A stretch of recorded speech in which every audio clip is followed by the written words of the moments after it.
Well, good afternoon.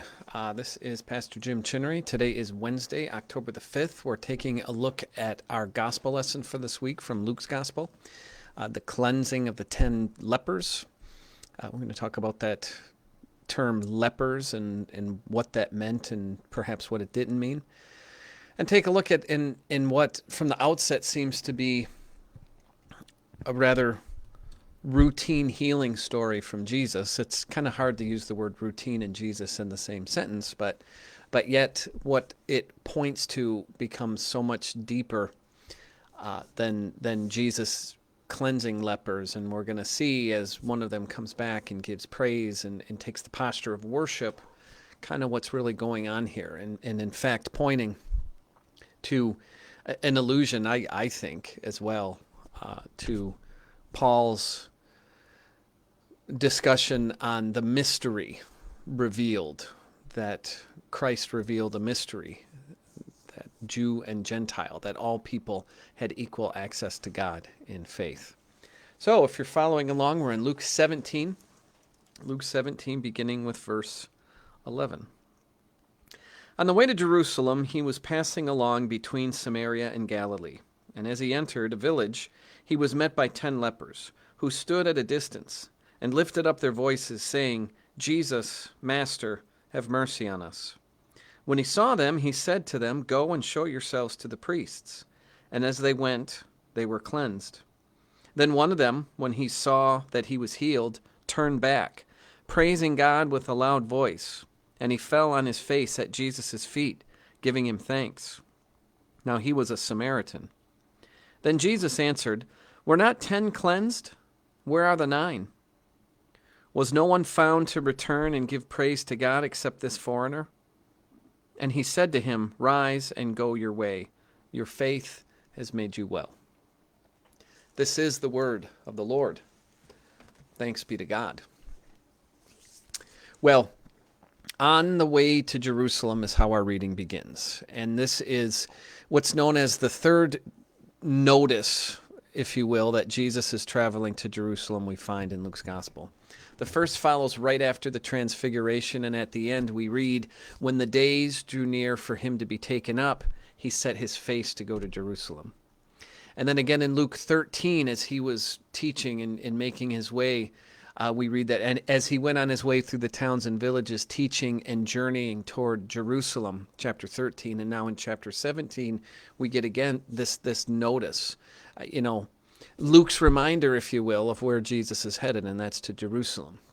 On the way to Jerusalem, he was passing along between Samaria and Galilee. So he was skirting that border that connected the regions of Galilee and Samaria.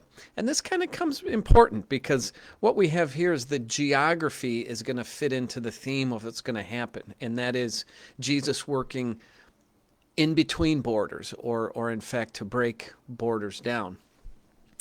And as he entered a village, he was met by 10 lepers who stood at a distance. And of course, we know that people who had, it's called leprosy in the New Testament, but without going into too much detail, suffice it to say that the Greek word that gets translated leprosy is lepra, which makes sense, but this isn't leprosy in the sense of the disease you and I know today, known as Hansen's disease, which actually made its way to Jerusalem or Israel in about the 1st century A.D. historians show. But this when we read leprosy here, what we're seeing is this is just a general term for skin disorders. And when you look at the comparative Hebrew word as well, you see this isn't a reference to leprosy as you and I know it, but any variety of skin disorders or discoloration, psoriasis, eczema, or any of the other things. So enough on that. And they stood at a distance, and that's when people were diagnosed with a skin disease, as these lepers were, they would have to remove themselves from the community, to distance themselves from everyone else. So they stood at a distance and they lifted up their voices saying, "Jesus, Master, have mercy on us." Their chosen title for Jesus becomes important because when you go throughout, the word here, epistates, is the Greek word that's translated master. And when you look throughout Luke's gospel, that word comes up 6 times. 6 times someone uses the term to speak to Jesus. And in 5 of the instances, it's always the disciples. When the disciples are addressing Jesus, they sometimes call him master. Now, in Luke's gospel anyway, strangers always refer to him as teacher. It's only the disciples that call him master. So here, it's kind of giving us a clue that these 10 lepers are maybe believers, followers of Jesus. They're certainly addressing him as a disciple would. And they have this sort of general plea, have mercy on us. And notice it wasn't a specific heal us, just this general call for mercy. And so already what we have are these 10 men seem to be speaking anyway from the perspective of a disciple and not a stranger. And as I mentioned, so Jesus is walking along the border between Galilee and Samaria. And just a brief word, I'll go into more of this in my message this evening and on Sunday. But, sometimes I'll hear this, and probably has even come out of my own mouth. I think sometimes that we Christians in modern times, I've heard, sometimes I think we overemphasize the antagonism between Samaritan and Jew. Yes, there was certainly tensions there. But they weren't murdering each other. And of course, the tensions came from. We read about this in 2 Kings, that in the 8th century, the Assyrians came and overtook the 10 tribes of the north, forever then and even now known as the 10 lost tribes of Israel, and repopulated that area, the area of Samaria, with people from other parts of the world. So fast forward 800 years, and the Samaritans of Jesus' time, what's striking, I think, is more the similarity between Samaritan and Jew than we see these huge contrasts. Now, they had some differences. The Samaritans had their own version of Torah, if you will, with a couple of additions in there. For instance, they believed the holy mountain to worship on was Mount Gerizim. Now, at Jesus' time, they worshipped at Shechem.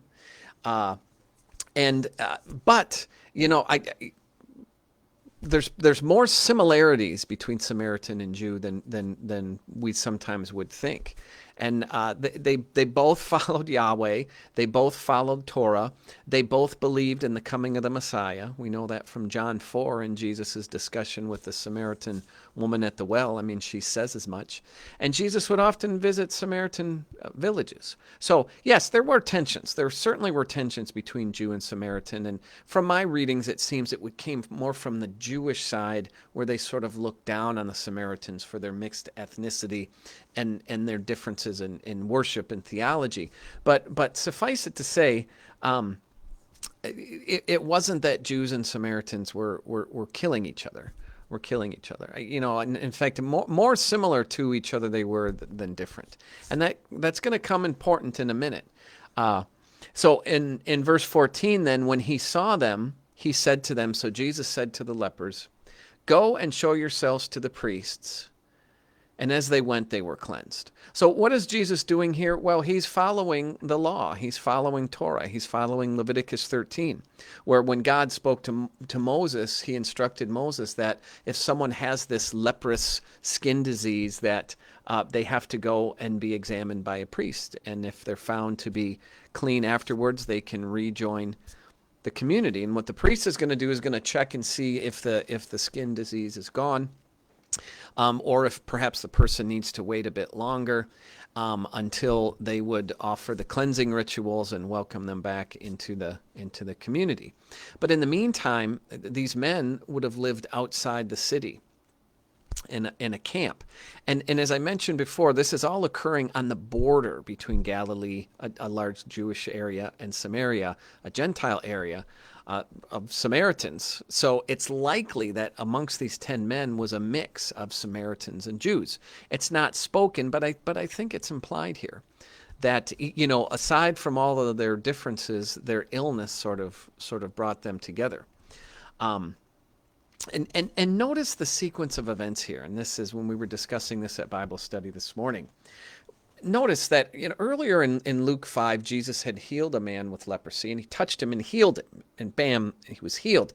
But notice the sequence of events here. Jesus says to them, go and show yourselves to the priests. That's all he says. And then we read, and as they went, they were cleansed.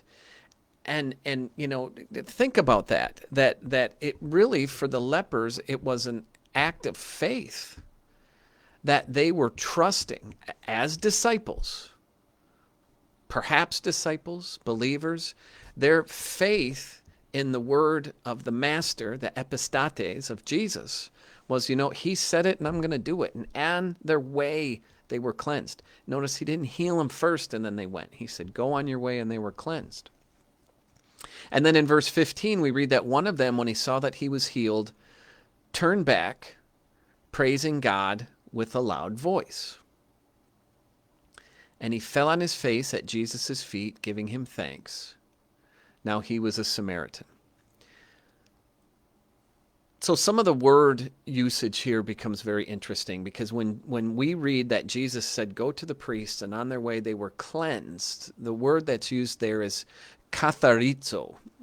Katharizo. So they were cleansed on their way. And remember that becomes important at the very end of our reading. And so what we learn is, out of the 10, one, after he realized he had been katharizoed, he turned to give praise. Now notice the posture he's taking. This is a disciple in the posture of worship. He fell on his face at Jesus' feet, giving him thanks. And then Luke adds, now he was a Samaritan. Now he was a Samaritan.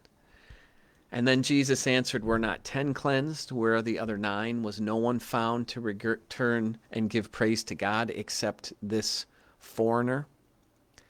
And as was pointed out by another commentary, this is the only time in the New Testament where thanks is offered directly to Jesus. And in a sense, this is God working through Luke, the author of this book, reminding us of the divinity of Jesus. That this man has the posture of worship. God is thanked. Jesus is thanked. God in the flesh. And in verse 17, Jesus acknowledges that the man, in thanking Jesus, is thanking God. Then Jesus answered, were not 10 cleansed? Where are the 9? Was no one found to return and give praise to God except this foreigner? Except this foreigner? And his use of the word allogenes for foreigner is fascinating as well. And this was pointed out by another commentator, that in archaeology has actually unveiled at least 2 different stone signs that would have hung in the temple of Jesus' time. A sign to be read specifically by foreigners or Gentiles, warning them not to go past the court of the Gentiles, not to go into the inner part of the temple. And the sign reads as thus: no foreigner, allogenes, no foreigner shall enter within the forecourt and the balustrade around the sanctuary. Whoever is caught will have himself to blame for his subsequent death. So this allogenes, this foreigner in the temple, was not allowed to pass the court of the Gentiles. And yet, what do we find here? We have this foreigner, this Samaritan, not only in the presence of God, in Jesus himself, the embodied temple of God, Jesus himself, the Holy of Holies. So this foreigner is before God, praising and worshiping him. And what does Jesus say to him? Rise and go your way. Your faith has made you well. Your faith has saved you. Your faith has delivered you from death.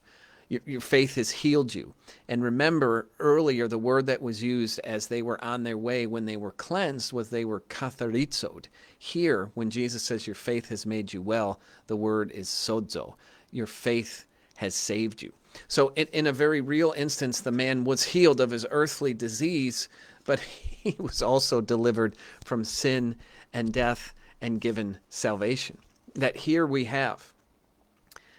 Usually, if we were going to point to an event in the Gospels that marks the division between humanity and God being erased, we would point to the tearing of the curtain after Jesus' crucifixion. And that is certainly true. But we get almost a foreshadowing of that event here, where a Samaritan and a foreigner and an Allegones is before God himself, offering him thanks and praise. Your faith has saved you, Jesus said, has rescued you, has healed you, and has delivered you. And so really, on the outset, which seems like another healing story from Jesus, it kind of reveals something else as well. And that is that this Samaritan becomes a model for all of us, really, of what it means to follow Christ, what it means to give our hearts and our lives over to Christ, to live by his word, to receive his word and his promise, to praise and to worship him, to hear his word and have faith created, to be before God himself, Jesus Christ in the flesh.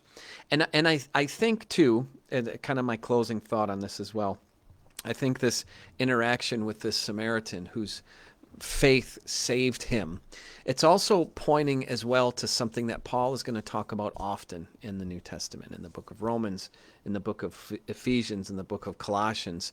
And that is this, that the mystery that was once hidden is now revealed. And so I'll just close by reading this. So keeping the Samaritan who is worshiping before God in the flesh, keeping that in mind, a foreigner in the presence of God. Paul writes this in Ephesians. For this reason, I, Paul, a prisoner of Christ Jesus, on behalf of you Gentiles, assuming that you have heard of the stewardship of God's grace that was given to me for you, how the mystery was made known to me by revelation, as I have written briefly. And when you read this, you can perceive my insight into the mystery of Christ, which was not made known to the sons of men in other generations, as it has now been revealed to his holy apostles and prophets by the Spirit. This mystery is that the Gentiles are fellow heirs, members of the same body, and partakers of the promise in Christ Jesus through the gospel.